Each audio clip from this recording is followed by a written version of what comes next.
जासूसी की दुनिया में या फिर हॉलीवुड की फिल्मों में ऐसा हमने कई बार देखा होगा, पढ़ा होगा, सुना होगा, लेकिन असल ज़िंदगी में भी ऐसा एक इत्तेफाक हो सकता है, इसका कोई कम ही गुमान रखता है।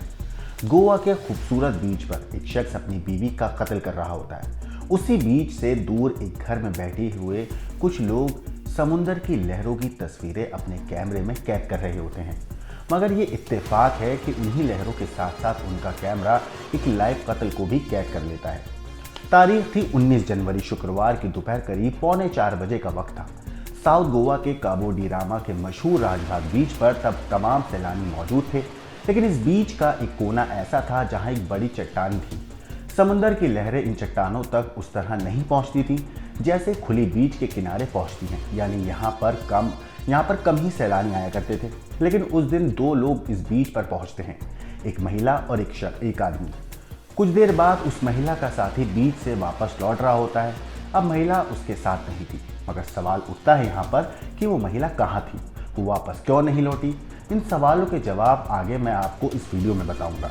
नमस्कार, मेरा नाम है मोहम्मद आसिम और आप देख रहे हैं क्राइम तक। साउथ गोवा के काबो डी रामा इलाके में राजबाग बीच के किनारे बहुत सारे अपार्टमेंट बने हुए हैं। ज़्यादातर इन रिहायशी अपार्टमेंट में सैलानियों के भी ठहरने का इंतजाम है। ऐसे ही एक अपार्टमेंट में बैठी एक महिला 19 जनवरी की दोपहर बीच और समंदर की लहरों को अपने मोबाइल के कैमरे में रिकॉर्ड कर रही होती है।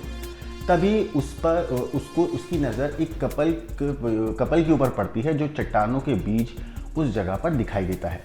लेकिन कुछ देर के बाद उसका कैमरा देखता है कि कपल में से जो आदमी है वो वापस लौट रहा है, लेकिन महिला वहां पर वापस नहीं आती है। अब वो कैमरे का पूरा फोकस उसी तरफ कर देती है। कुछ देर के बाद फिर वहां पर हलचल होती है। वो शख्स टहलते हुए उसी जगह वापस जाता दिखाई देता है। वहां कुछ देखने के बाद वो एक बार फिर से वहां पर लौटता है। कैमरा अब भी ऑन था। अब अचानक कैमरे में वही शख्स जो अपनी महिला साथी को छोड़कर पहले अकेले लौटा, फिर वापस उसी जगह गया, फिर लौट आया, तब तीसरी बार उसी तरफ जा रहा था, लेकिन इस बार वो बाकायदा दौड़ रहा था, बदहवास और घबराया हुआ। उसे इस तरह दौड़ते देख उसी बीच पर घूमने आई एक महिला अब उसके पीछे दौड़ने लगती है। ये सोचकर कि वो परेशान है, वो पता नहीं क्या हो गया है उसे, वो हैरान थी। कैमरा अब भी ऑन था, लेकिन इस बार तस्वीर के साथ साथ कैमरा रिकॉर्ड करने वाले की आवाज़ भी सुनाई देती है। उस शख्स के पीछे दौड़ रही महिला को वो देख चीखती है। कैमरे से इस वाक्य को रिकॉर्ड करने वाली वो महिला कहती है, उसी ने मारा है, उससे दूर हट जाओ, वो एक्टिंग कर रहा है। लेकिन उसकी आवाज़ महिला के कानों तक नहीं पहुंच रही थी, इसीलिए वो अब भी उसके पीछे दौड़े जा रही थी। आगे आगे दौड़ रहा शख्स अचानक समंदर किनारे एक बड़े से पत्थर के पास रुकता है, फिर झुकता है और अचानक कोई चीज़ वहां से घसीटता हुआ नजर आता है। ये चीज़ कुछ और नहीं बल्कि एक महिला की लाश थी। ये महिला कोई और नहीं बल्कि लाश घसीटने वाले शख्स की पत्नी थी। बस यूं समझ लीजिए कि यदि एक महिला इत्तेफाकन अपने मोबाइल पर वीडियो शूट नहीं कर रही होती तो ये कहानी कुछ अलग ही होती और शायद ये कातिल पति पुलिस की गिरफ्त में नहीं आता। तो कहानी ये होती कि एक पत्नी जो बीच पर घूमने गई थी, समंदर की लहरों की चपेट में आकर वो डूब गई। इसकी वजह से उसकी मौत हो गई। लेकिन ये इत्तेफाक ही था, ये ऊपर वाले के करम था कि कैमरा रिकॉर्ड मूड पर था और उसने कत्ल की एक एक पूरी गुत्थी को बाकायदा अपने अंदर कैद कर लिया। तो चलिए अब इस कहानी के किरदारों और इस कहानी से आपको एक्चुअल में रूबरू कराते हैं। तो इस कहानी में सबसे पहला किरदार है गौरव कटियार, जो कि लखनऊ का रहने वाला है और पिछले 7 सालों से गोवा के एक 5 स्टार होटल में इंटरनेशनल वहाँ का एक इंटरनेशनल होटल है, वहाँ पे रेस्टोरेंट का मैनेजर है। वो इतने ही वक्त से फूड एंड बेवरेज इंडस्ट्री से जुड़ा हुआ है। लखनऊ में ही रहने वाली दीक्षा गंगवार, जिसकी उम्र 27 साल थी, उससे गौरव की शादी साल 2022 में हुई थी। शादी अरेंज थी। इतना ही नहीं, शादी के बाद दीक्षा गौरव के साथ गोवा में ही रह रही थी। हालांकि शादी के कुछ महीने बाद से ही पति पत्नी में झगड़ा शुरू हो गया था। 19 जनवरी की दोपहर पूरी प्लानिंग के साथ गौरव दीक्षा को घुमाने के बहाने अपने साथ राजबाग बीच पर ले गया और वो इसी बीच से अच्छी तरह वाकिफ भी था। उसे पता था कि बीच के किस किनारे पर बड़ी बड़ी चट्टानें हैं, यहाँ अमूमन सन्नाटा रहता है। दीक्षा को उसी जगह ले जाने के बाद उसने मौका मिलते ही वहीं उसको पकड़कर समंदर के पानी में उसका मुंह डुबो दिया और तब तक डुबोता रहा जब तक कि उसने दम नहीं तोड़ दिया। उसकी मौत के बाद उसकी लाश को समंदर किनारे छोड़कर वहां से चला गया।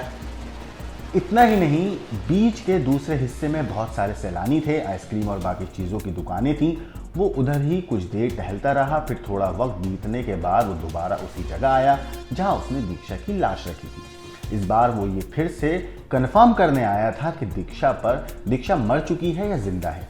अब उसकी मौत का जब उसे यकीन हो गया, इसके बाद उसने प्लानिंग के तहत अगला कदम उठाया। अपना कदम जो उठाया वो ये था कि वो बीच पर चीखता और शोर मचाता हुआ भागने लगा। वो कहने लगा कि मेरी बीवी समंदर में डूब गई। इत्तेफाक से उसे दौड़ता देख एक टूरिस्ट भी उसके पीछे दौड़ पड़ती है। फिर उसकी मौजूदगी में अब वो अपनी पत्नी की लाश घसीटकर पत्थरों से बाहर निकालता है ताकि दिखा सके कि लाश जो है समुद्र में डूबी है। बहरहाल गौरव की प्लानिंग ये थी कि वो दीक्षा की मौत समुद्र में डूबने से दिखाना चाहता था, लेकिन अफसोस इत्तेफाक से ऑन एक मोबाइल कैमरे ने उसकी सारी पोल खोल दी। इस वक्त गौरव पुलिस की हिरासत में है। शुरुआती पूछताछ में ये पता चला है कि शादी के बाद गोवा पहुंचने के बाद से ही गौरव और दीक्षा के रिश्ते ठीक नहीं चल रहे थे। दोनों में अक्सर झगड़ा होता था। दीक्षा को शक था कि गौरव का किसी और से अफेयर है। इसी बात पर अक्सर दोनों झगड़ा करते थे। पुलिस की पूछताछ में गौरव ने कबूल किया कि वो दीक्षा की मौत को एक हादसा दिखाने के लिए ही समंदर के किनारे बीच पर ले गया था। उसने पुलिस के सामने अपनी साजिश का खुलासा भी किया। गौरव कटियार ने पुलिस को बताया कि साजिश के तहत कत्ल के बाद वो बीच पर ही आइसक्रीम खरीदने जाएगा और जब आइसक्रीम लेकर लौटेगा तो दीक्षा को ना पाकर वो शोर मचाएगा, लोगों का ध्यान अपनी तरफ खींचेगा और फिर चश्मदीदों की मौजूदगी में वो उसे उस जगह पे ले जाएगा जहां दीक्षा की लाश पहले से ही उसने रख रखी थी। पर इत्तेफाक से पहेली बनने से पहले ही दीक्षा के कत्ल की पहेली को चंद घंटों के अंदर ही पुलिस ने सुलझा लिया। जुर्म की दुनिया में ऐसा कई बार होता है जब इंसान का कैमरा यानी उसकी नजरें या निगाहें जुर्म होते हुए लाइव देखती हैं, लेकिन कई बार बाद में वही नजरें और निगाहें बदल जाती हैं, झूठ बोलती हैं, लेकिन कैमरा कभी झूठ नहीं बोलता। हालांकि इस मर्डर केस में मृतक महिला दीक्षा गंगवार के पोस्टमार्टम रिपोर्ट में यह खुलासा हुआ है कि उसकी मौत रेतीले पानी में डूबने के दौरान हुई है। इस दौरान उसका सीना जोर से दबाकर पानी में डुबो दिया गया, सांस रुकने से मौत हो गई। इस तरह उन आरोपों की पुष्टि हो गई जिसमें कहा गया कि हत्यारोपी पति गौरव कटियार ने उसे दक्षिण गोवा के राजबाग बीच पर ले जाकर मार डाला। गोवा के ही एक 5 स्टार होटल में मैनेजर गौरव की करतूत कैमरे में भी लाइव रिकॉर्ड हो गई थी। अब पोस्टमार्टम रिपोर्ट ने पुलिस की थ्योरी पर मोहर लगा दी है। मडगांव के एसडीपीओ संतोष देसाई ने इस मामले पर कहा है, की खबर के मुताबिक मृतक महिला दीक्षा गंगवार के शव के पोस्टमार्टम से पता चला है कि उसकी मौत रेतीले पानी में डूबने के दौरान छाती दबने से हुई है। उसका पति गौरव कटियार ने बीते शुक्रवार दोपहर को राजबाग बीच पर समंदर के पानी में डुबोकर उसे मार डाला। दक्षिण गोवा जिला अस्पताल के फॉरेंसिक विभाग के प्रमुख डॉक्टर मधु गोदिकरीकर के नेतृत्व में एक विशेषज्ञ की टीम जो है गठन की गई। मंगलवार को मौका वारदात पर उन्होंने दौरा भी किया। वहां जाकर कई अहम सबूत भी जमा हुए। पुलिस पूछताछ में भी आरोपी ने अपराध अपना कबूल कर लिया है। इसके साथ ही गोवा पुलिस एक रहस्यमयी महिला की तलाश कर रही है जिसका इस केस से बहुत ज़्यादा अहम संबंध हो सकता है। वारदात वाले दिन जब गौरव अपनी पत्नी दीक्षा के साथ राजबाग बीच पर मौजूद था, उस वक्त वो महिला बार बार उसे गौरव को कॉल कर रही थी। मोबाइल के जो उसका नंबर था उस पर उस महिला के बीच कई बार बातचीत भी हुई थी। पुलिस ने उसके फ़ोन नंबर की डिटेल निकाली तो वो नंबर चेन्नई का निकला। पुलिस उस महिला को समन भेजने की तैयारी भी कर रही है ताकि पूछताछ की जा सके। इस केस में अवैध संबंध की बात भी सामने अब आ चुकी है। फिलहाल पुलिस तफ्तीश कर रही है। पुलिस इस मामले में हर एंगल से जांच कर रही है। उम्मीद है इस केस में नई अपडेट भी आएगी और जैसी वो अपडेट आएगी हम आपको क्राइम तक पर जरूर बताएंगे। ये कहानी आपको कैसे लगी, इस पूरी स्टोरी के ऊपर आपका क्या कहना है, क्या सोचना है, हमें कमेंट करके ज़रूर बताइएगा। लेकिन देश और दुनिया की क्राइम की खबरों के लिए देखते रहिए क्राइम तक।